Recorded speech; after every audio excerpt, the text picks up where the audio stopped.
दोस्तों रिलायंस पावर की बात करें, स्टॉक के अंदर कुछ गिरावट देखने को मिली है फ्राइडे के दिन। अब इसके पीछे वजह की एफआई बाजार में बिकवाली कर रहे हैं। पिछले कई समय से वो लगातार खरीदारी कर रहे थे, लेकिन अब उन्होंने बिकवाली शुरू कर दिया, उसका असर कुछ देखने को मिला है। लेकिन इसके बीच में यहाँ पे बहुत सारी गुड न्यूज निकल के आ रही है, जो इशारा करी है कि आने वाले समय में पावर सेक्टर में एक ज़बरदस्त तेजी आ सकती है। तो क्या इस समय में इस गिरावट का फायदा उठा के रिलायंस पावर में इन्वेस्टमेंट करना चाहिए? क्योंकि पिछले दिनों इसने 25 का हाई भी बनाया था, उस हिसाब से देखें तो स्टॉक बहुत नीचे मिल रहा है। क्या इन्वेस्टमेंट करना चाहिए? और वैसे भी स्टॉक देखें तो 2008 के पहले ये 200-300 के ऊपर था। क्या आने वाले समय फिर से उस हाई को टच करके एक नई हाई भी बना सकता है? जानने की कोशिश करेंगे इस वीडियो के माध्यम से। दूसरी तरफ जेपी पावर की बात करें तो इस बार काफ़ी अच्छा रिजल्ट हमने देखा है और बिजनेस काफ़ी अच्छा लग रहा है। जिस तरह से देखें तो इलेक्ट्रिसिटी कंजम्पशन बढ़ रहा है, तो ऐसे में जेपी पावर का आपको काम बढ़ता हुआ दिखाई देगा, क्योंकि कंपनी की खुद की 2 कोल माइंस है। क्या ऐसे में इन्वेस्टमेंट करना चाहिए? जानने की कोशिश करेंगे इस वीडियो के माध्यम से। लेकिन फ्रेंड, उससे पहले अगर आप पहली बार हमारे चैनल पे आए तो चैनल को सब्सक्राइब कर दीजिए, एक बेल आइकॉन दबा दीजिए, ताकि जब भी नया वीडियो बने पहला नोटिफिकेशन आपको मिले। वीडियो पसंद आए तो लाइक से जरूर कीजिए। चलो फ्रेंड्स, वीडियो स्टार्ट करते हैं। मैं हूँ आपका दोस्त SB दवे और बारे अपने चैनल ऑनलाइन कमाई में आपका बहुत बहुत स्वागत है। सबसे पहले रिलायंस पावर की बात करें तो फ्राइडे को 16.40 के आसपास क्लोजिंग रही, जहाँ पे 0.91% यानी लगभग 1% के आसपास की गिरावट देखने को मिली। इसकी परफॉर्मेंस अगर हम देखें तो 11 अगस्त को स्टॉक 17.40 के आसपास था, 0.6% की गिरावट हुई। 14 अगस्त की बात करें स्टॉक 16.95 के आसपास आए, 2.6% की यहाँ पे गिरावट देखने को मिली। 16 अगस्त की बात करें तो स्टॉक 16.75 के आसपास है, 1.2% की गिरावट के साथ में। और 17 अगस्त की अगर बात करें तो स्टॉक 16.55 के आसपास है, 1.2% की गिरावट हुई। और 18 अगस्त को देख सकते हो कि 16.40 के आसपास 0.9% की गिरावट के साथ। तो पिछले 4 ट्रेडिंग सेशन से यहाँ पे गिरावट हो रही है, और इसके पीछे वजह कि पिछले दिनों स्टॉक काफ़ी अच्छा दौड़ा था और उसके बाद में यहाँ पे प्रॉफिट बुकिंग हावी हो गई। यहाँ पे जो सबसे बड़ी बात है, कंपनी पावर डिस्ट्रीब्यूशन का काम तो करती है, लेकिन कंपनी के सबसे बड़ी बात है कि जो कोल बेस्ड गैस और हाइड्रो प्रोजेक्ट के अलावा विंड और सोलर प्रोजेक्ट भी है। कंपनी हर तरह के प्रोजेक्ट कर रही है और काफ़ी अच्छा बिजनेस है। और जिस तरह से अब इस सेक्टर में तेजी की संभावना बनने लगी है, इसको आने वाले इसमें बेनिफिट होगा ही होगा। अब यहाँ पे एक बड़ी गुड न्यूज़ निकल के आ रही है। पंप स्टोरेज हाइड्रो पावर के लिए भी एक नई टेक्नोलॉजी ईजाद की गई है, जो आप देख दो कि हाइड्रो पावर के माध्यम से जो स्टोरेज है उसको स्टोर किया जा सकता है। तो इससे पहले अगर आप देखें तो बैटरी स्टोरेज की सुविधा थी, लेकिन अब यहाँ पे पंप स्टोरेज सर्विस भी यहाँ पे देखें तो इस्तेमाल की जाने लगी है। और ये आने वाले समय में जो इलेक्ट्रिसिटी का जो बैलेंस नहीं बनता है, यानी एक समय देख पिक आवर होता है और किस समय देखें तो आप बिजली का इस्तेमाल बहुत कम होता है, ऐसे में ये पंप स्टोरेज उस जो भी बिजली है उसको स्टोर कर सकता है, और जब पिक आवर्स होगा उस समय उसका इस्तेमाल किया जा सकता है। तो ये एक बहुत अच्छी एक टेक्नोलॉजी है जो आने वाले समय में आप देख सकते हो कि इस सेक्टर को काफ़ी ज़्यादा फायदा देगी। तो विंड एनर्जी और सोलर एनर्जी के माध्यम से जो इलेक्ट्रिसिटी जनरेट हो रही है उसको भी पंप स्टोरेज के माध्यम से स्टोर किया जा सकता है। तो यहाँ पे देख दो कि जो सुमित किशोर है, कैपिटल गुड्स और पावर इंफ्रास्ट्रक्चर एक्सिस कैपिटल के डायरेक्टर, उनका कहना है कि इस सप्ताह देखिए इंडिया की जो देखो पिक आवर्स की जो कैपेसिटी जो बड़ी थी वो 233 गीगावाट की थी। ऐसे में उसको पूरी तरह से उसको मैच करना, उसके लिए इलेक्ट्रिसिटी को अवेलेबल करना, ये ज़रूरी है कि इसके लिए कोई दूसरे रास्ते तलाशे जाए। स्पेशली ज़्यादा से ज़्यादा बिजली का इस्तेमाल सुबह और शाम के टाइम में होता है, उस समय बहुत ज़्यादा बिजली की खपत बढ़ जाती है, और ऐसे में जो सोलर एनर्जी के माध्यम से बिजली बनती है वो काफ़ी कम होती है, वो पूरी नहीं हो पाती। और इसीलिए ये जो अब नई जो टेक्नोलॉजी है इसके माध्यम से उस ऊर्जा की ज़रूरत को पूरा किया जा सकता है। तो ये जो पंप स्टोरेज हाइड्रो पावर है, ये स्केलेबल बैटरी स्टोरेज सॉल्यूशन है, जो देख सकते हो दूसरी जो एनर्जी सेविंग बैटरी स्टोरेज के मुकाबले काफ़ी इसकी प्राइस भी कम है, और इसके माध्यम से बिजली का इस्तेमाल सही तरीके से हो सकता है। और इस टेक्नोलॉजी से आने वाले समय इस सेक्टर में एक बड़ा रिवॉल्यूशन भी आएगा। सबसे बड़ी बात है कि जो इसकी जो कॉस्ट पड़ती है वो 30 से 40% कम है बैटरी एनर्जी स्टोरेज से। तो इसीलिए इंडिया ने यहाँ पे टारगेट किया कि 2032 करीब 90 गीगावाट की यहाँ पे देख सकते कि power storage hydro power project लगाए जाएंगे।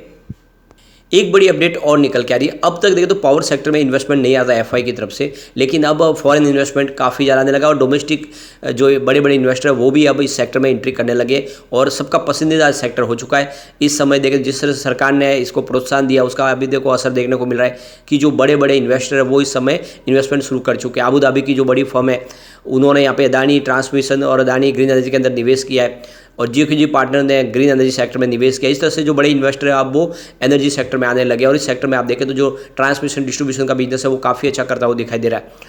और जिस तरह से देखें तो अब आने वाले समय G20 समिट होगा, उसके अंदर भी देखें तो इन्वेस्टमेंट और आ सकता है। काफ़ी लोग हैं जो इसमें निवेश करने के लिए इस समय लालायित है और ऐसे में इस सेक्टर में एक ज़बरदस्त तेज़ी का दौर शुरू होगा। यहाँ पे एक बड़ी गुड न्यूज और निकल कर आई है पावर सेक्टर के लिए। यहाँ पे जो IEA की जो रिपोर्ट निकल कर आ रही है कि 2019 के मुकाबले फाइनेंशियल ईयर 2023 में जो इलेक्ट्रिसिटी प्राइस है वो 80% बढ़ चुकी है। यानी इस सेक्टर के कंपनियों को काफ़ी ज़्यादा बेनिफिट हुआ है, प्राइस बढ़ी है लगातार। तो दोनों तरफ से फायदा, और एक तरफ तो इलेक्ट्रिसिटी की प्राइस बढ़ी है जिससे इन कंपनियों को बेनिफिट होगा, साथ में इलेक्ट्रिसिटी कंजम्पशन भी बढ़ा है। ऐसे में आने वाले समय ये जो कंपनी है जो काफ़ी ज़्यादा लॉस में थी, अब आने वाले समय काफ़ी अच्छे प्रॉफिट में आ सकती है और इस सेक्टर में तेजी का दौर शुरू हो सकता है। एक बड़ी अपडेट और निकल के आ रही है, इंडिया ग्रीन एनर्जी की तरफ आगे बढ़ रहा है और इसके लिए सरकार ने बहुत सारी पॉलिसी में बदलाव किया है। तो आप देख सकते हो कि इन पॉलिसी के माध्यम से आने वाले समय इस सेक्टर में और तेजी आएगी, लोग ग्रीन एनर्जी की तरफ और कन्वर्ट होते हुए दिखाई देंगे। फिलहाल 176.49 गीगावाट की कैपेसिटी को पा लिया गया है और आने वाले 2030 तक 500 गीगावाट की कैपेसिटी को पाने का लक्ष्य रखा है। 2070 तक नेट जीरो कार्बन पॉलिसी पर जाना है और इसीलिए सरकार ने बहुत सारी पॉलिसी का अनाउंसमेंट किया, जिसमें नेशनल इलेक्ट्रिसिटी प्लान 2023 पेश किया है। इसके अलावा national green hydrogen mission launch किया सरकार ने, carbon credit trading scheme launch की है और इसके अलावा ग्रीन क्रेडिट प्रोग्राम इंप्लीमेंटेशन दिया। इसके अलावा आप देखें तो PLI स्कीम सरकार ने लॉन्च की है, ग्रीन ओपन एक्सेस सिस्टम लागू किया। तो बहुत सारी यहाँ पे पॉलिसी लाई गई जिसके माध्यम से इस सेक्टर में अब लोग आने लगे हैं और निवेश भी बढ़ने लगा है। ये जो सारी बातें साबित करी है कि आने वाले समय इस सेक्टर में तेजी का दौर शुरू होगा और इसका फायदा रिलायंस पावर को तो होगा ही होगा, JP पावर को भी बहुत फायदा हो सकता है। अब देख सकते हैं JP पावर की बात करें तो क्लोजिंग 7.15 पर ही फ्राइडे के दिन, जहाँ पे 2.05% की गिरावट देखने को मिली। तो काफ़ी अच्छा स्टॉक दौड़ा था। अब यहाँ पे प्रॉफिट बुकिंग हावी हो रही है। 11 अगस्त को देखो तो स्टॉक 7.45 के आसपास था, 2.6% की गिरावट हुई। 14 अगस्त को 7.30 के आसपास आए, 2% की गिरावट हुई। लेकिन 16 अगस्त को स्टॉक फिर से 7.50 के आसपास आए, 2.7% की तेजी के साथ में। 17 अगस्त की बात करें तो 7.30 के आसपास था, 2.7% की गिरावट हुई और 18 अगस्त को भी 7.10 के आसपास स्टॉक आया, 2.7% की गिरावट के साथ में। तो ये गिरावट इसीलिए हो रही है क्योंकि स्टॉक 6 रुपये से दौड़ा था, 8 रुपये तक चला गया था। ऐसे में जो बड़े इन्वेस्टर स्पेशली FI जो बाजार में बिकवाली कर रहे हैं उनकी बिकवाली हुई है और इस बिकवाली की वजह से स्टॉक नीचे आए। लेकिन ये एक तरह से फेयर प्राइस है, इसमें आपको इन्वेस्टमेंट करना चाहिए क्योंकि कंपनी ने इस बार बहुत बेहतर रिजल्ट दिया है। आप ये देख सकते हो कि रेवेन्यू जून 2022 में 1820 करोड़ के आसपास था, जो दिसंबर में गिर के 1201 करोड़ के आसपास आ गया। फिर मार्च में बढ़ के 1380 करोड़ तक पहुंच गया और जून 2023 में ये 1708 करोड़ तक पहुंच गया। तो पिछले 3 क्वार्टर से लगातार रेवेन्यू बढ़ना शुरू हो चुका है।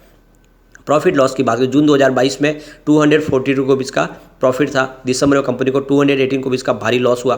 मार्च में लॉस घट के 43.99 करोड़ तक पहुंच गया, लेकिन इस जून में 190 रुपीज़ का ज़बरदस्त प्रॉफिट हुआ है। तो कंपनी लॉस से प्रॉफिट में आ गई है। ऐसे में आने वाले समय स्टॉक कमाल करेगा और सबसे बड़ा इसका फायदा है कि इस कंपनी के पास खुद की 2 कोल माइंस है और ये बहुत पुराना घराना है। आप देख सकते हो कि जिस तरह से आने वाले समय में इलेक्ट्रिसिटी कंजम्पशन बढ़ रहा है और ऑलरेडी देखें तो जब से कि इलेक्ट्रिसिटी की जो प्राइस है 2019 के मुकाबले 2023 में 80% बढ़ी है। तो ऐसे में पावर सेक्टर के इन शेयरों को फायदा होगा और JP पावर भी कमाल करेगा, इसकी प्राइस बहुत नीचे है। ऐसे में लॉन्ग टर्म इन्वेस्टर के लिए काफ़ी अच्छा मौका है, आप इसमें खरीदारी कर सकते हैं। लेकिन इस समय थोड़ा सा गिरावट का माहौल बनाए क्योंकि FI बाजार में बिकवाली करे तो हो सकता है थोड़ा स्टॉक और नीचे जाए। जितना डीप में मिले खरीदारी करें, आने वाले समय आपको अच्छा रिटर्न जरूर देगा। लेकिन फ्रेंड, कोई भी इन्वेस्टमेंट करने से पहले अपने फाइनेंशियल एडवाइजर से बारे ले ले या अपना खुद का रिसर्च करें, क्योंकि मैंने वीडियो आपके एजुकेशनल पर्पज़ के लिए ही बनाया। वीडियो पसंद आए तो लाइक से जरूर कीजिए और चैनल को सब्सक्राइब कर दीजिए। Thank you friend.